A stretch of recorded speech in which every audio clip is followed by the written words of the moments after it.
svetu gospodarska in finančna negotovost, če obstaja, v Sloveniji se finančna in socialna negotovost krepi in povečuje.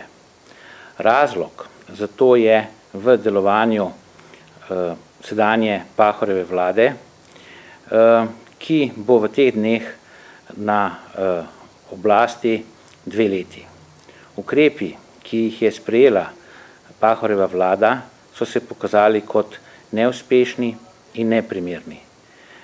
Finančna stabilnost Slovenije se poslabšuje, predvsem zaradi napačnih ukrepov na področju finančnega sistema in finančne politike. Tako se je bruto družbeni proizvod zmanjšal za še enkrat več, kot se je bruto družbeni proizvod zmanjšal v povprečju držav Evropske unije.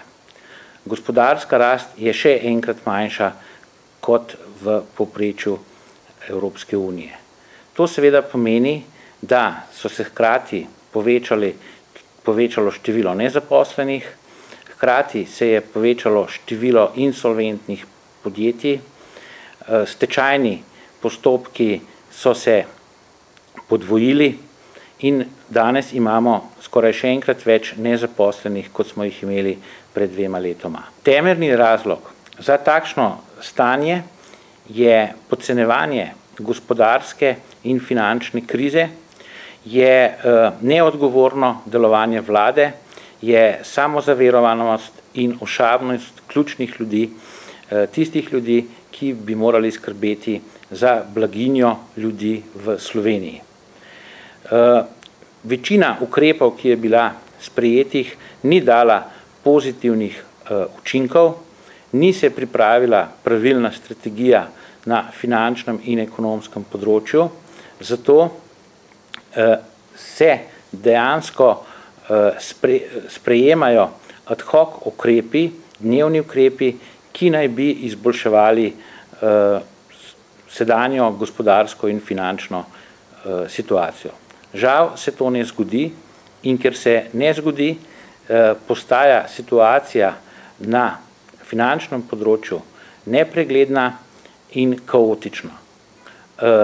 Nimamo načrta na finančnem področju, kako naprej, in ne nadzorujemo odhodkov državnega proračuna, medtem ko so prihodki državnega proračuna omejeni in glede na sedanje stanje v gospodarstvu bodo v prihodnje še bolj omejeni.